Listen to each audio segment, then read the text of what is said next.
When I was 17, I tried mushrooms for the first time and I almost got shot. I broke onto somebody's land who was a farmer in our area, and I picked mushrooms from the cow patties spread up across the field. I was there with about six other guys, and we were all under the impression that one of my friend's family owned the land. But for some reason, we weren't allowed to park right on the land. My friend had us park in a public parking lot and walk about 4 miles to get to this pasture. He said specifically it was because if his family knew why all of us were coming to the field, they would most likely not allow us to take any mushrooms. And that was understandable to us, so we decided to park down the street and walk. We had to go through some dense vegetation through the forest for a ways until we got to the pasture. And as we're going through the woods, we come to this large swamp, and you couldn't go around it. It had to go through it. And we're talking about Florida in early summer. And in southern Florida, there were definitely gators and snakes everywhere. So we jumped in and dredged through this swamp and finally made it to the other side. And when we got there, we could see the clearing and we were really close. It was almost like Christmas, we were so excited just to get to the other side and, get to our presents. We got to the clearing and everybody started fanning out across the field. There were beautiful cows speckled off in the distance. The hills were rolling. I mean, it was beautiful. It was gorgeous. So there we go. We just start getting to work. We each have like a Walmart shopping bag, and we just take off. I start filling up my bag, and there's so many mushrooms all around me that I was missing some. I could, pick the larger ones and leave the smaller ones just because I had so many choices. So I'm picking, friends are picking, we start getting separated, and I guess at this point, maybe 2 hours had passed, and my bag is more than halfway full, and I imagine that everyone else's bag is about the same. And then I hear this loud boom off in the distance, and I look up and I can see an old man on a tractor quite a ways away from me, but he could definitely see me, and I could see him. I couldn't really see any of my other friends. My view was obstructed from hills and, just the way the land was laid, but I didn't want to stick around to find out. Now, I was 4 miles away from the car, roughly 4 miles away from the car. I had no idea what direction to run in. So I just turned around and said, you know what, if I can find the swamp, then I'll be okay. By this point, the farmer had zoned in on me and was heading directly towards me with the shotgun, but he was far enough away that I think I could have made it. So I start beelining and I get to the woods and my sense of direction is off. I have no idea which way to go. So I just run a little ways and I drop down onto my stomach, prone position, and I shimmy up under this fallen tree. And I figure I'll wait there for a few minutes until things cool off.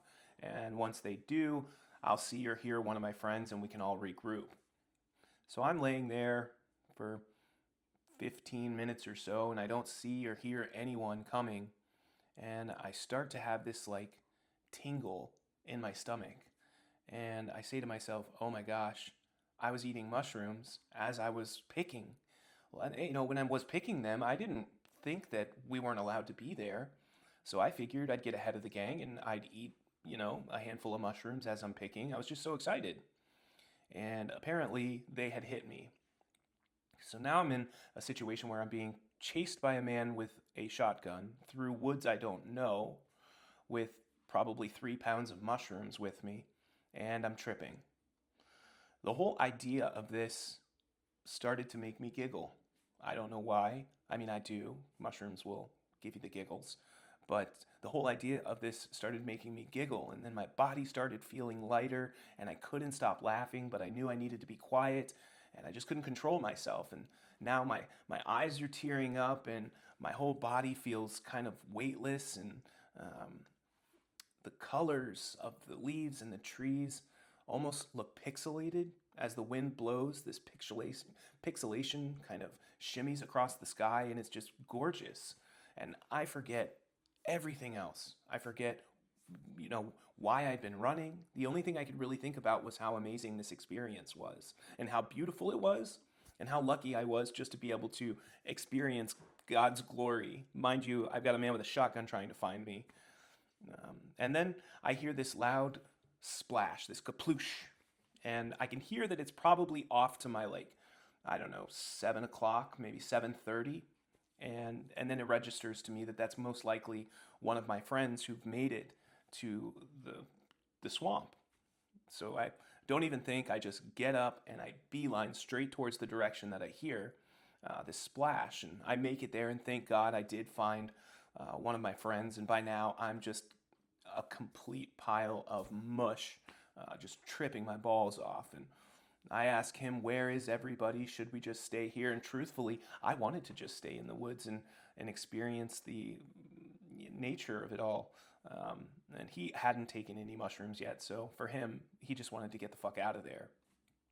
So he leads me, and we go through the swamp, and we come out on the other side, and we walk the additional. He had a pretty good idea of where to go, so we walk that additional 3.5 miles or so, and we finally make it back to the car, and everybody but one of our other friends is there, and three of us were tripping, and the other three were sober. So thank God, somebody was able to put themselves together enough to drive. And so now we're just looking for that fourth friend. Excuse me, we're looking for that sixth friend. We're sitting there for about 10 or 15 minutes or so, and our friend that brought us here, by this point we've grilled him, we're asking, whose field is this? Who does this belong to? Well, it turned out he had absolutely no connection with the people that owned the land. He had heard about this place from another kid at our school who was about a grade or two above him.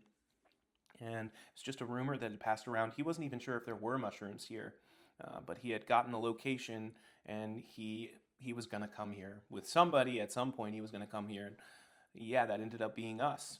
So we kind of assess our bounty, and each of us have about a half or three-quarter full bag of mushrooms, and there's 5 of us in the car and still missing a sixth person.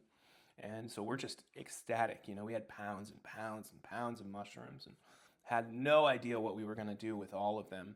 And we waited for another 20 or 30 minutes or so, and then we see our friend coming down, walking with a shopping bag down the main road towards our direction. And if he hadn't run into us, if he ran into somebody else, he was holding a giant shopping bag full of mushrooms.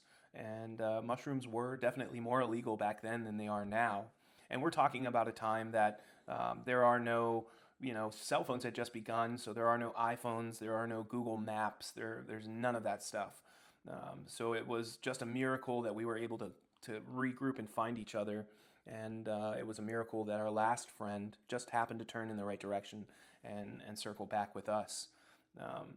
We all sat back and laughed about everything, and we're just thankful that none of us got caught, and that on top of that we had this amazing experience gathering mushrooms. Now we all knew where this place was if we ever wanted to come back, and half of us are tripping our ass off.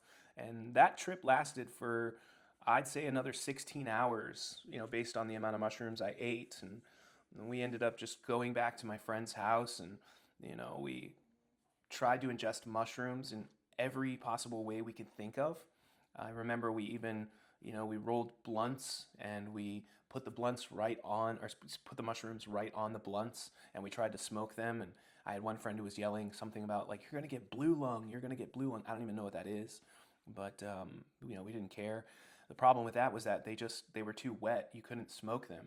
So then we decided, let's put the blunt with the mushrooms, because it was already rolled, in the microwave, and let's try to dry it out that way. And the whole microwave, the blunt just exploded inside the microwave and made this horrible mess.